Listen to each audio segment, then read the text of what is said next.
Hello and welcome to another Performance Architects How-To.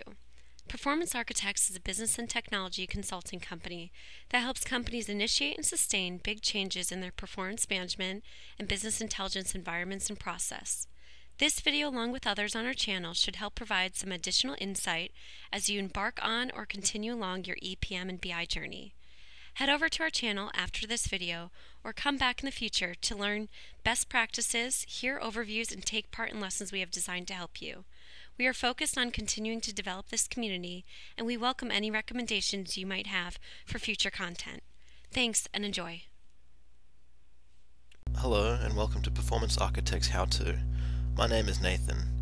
In this How-To I will discuss an introduction to Agile processes. Today we will cover what is Agile, how Agile processes work, the ideal Agile workflow, the whole idea of releases and iterations.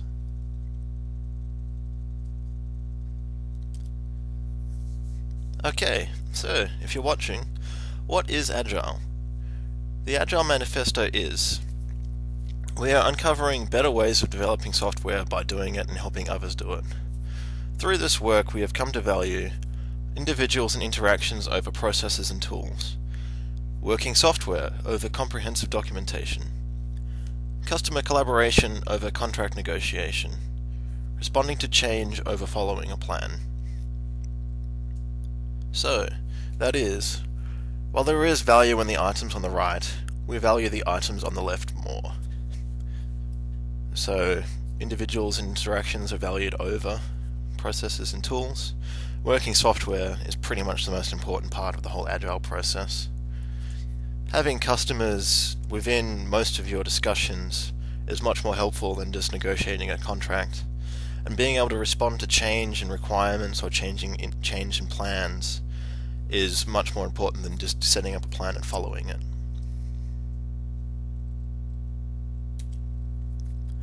There are many different types of Agile processes. You've got Agile modeling, extreme programming, Agile unified process, Scrum, Kanban, and many more.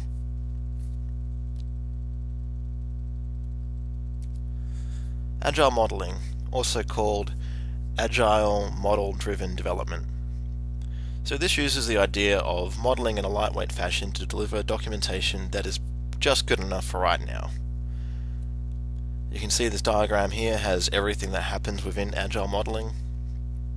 So the idea is to have a single source of information, and there can be a lot of executable specifications in the form of unit tests or test-driven development. You can document late or have multiple models. You can also document continuously.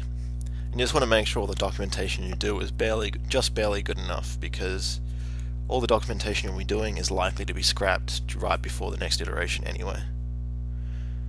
You can try envisioning an architecture, which I'll be talking about in a little bit. You can try also envisioning requirements, which I'll also be talking about in a little bit. And you make sure that there's always active stakeholder participation in all of what you're doing. Also, within the Agile models you're setting up, you can always have model storming. So the models you're creating, you kind of work together with other people on your team to create these models.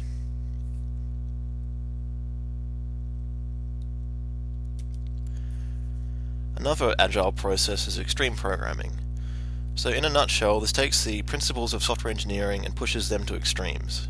So you've got the idea of pair programming, which means that two developers will be working side by side on the same computer on the same issue. You've got unit tests, which are just tests around software that you've developed to make sure that software is working. You've got user stories, which is a different way of coming up with requirements. You're coming up with requirements from the side of the user and saying what the system needs to do for the user. There are also rules for planning, managing, designing, coding, and testing within the extreme programming paradigm.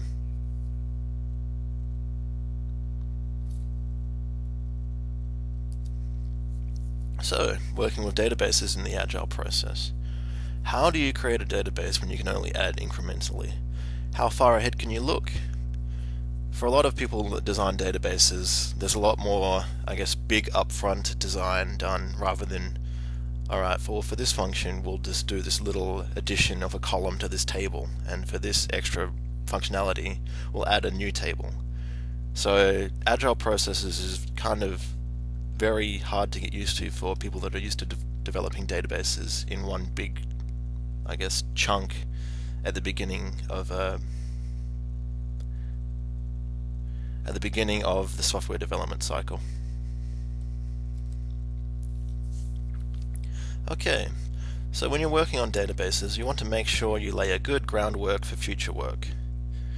Using the Agile model-driven development process helps keep your business users informed of how the system will work and ensures you are making the right decisions.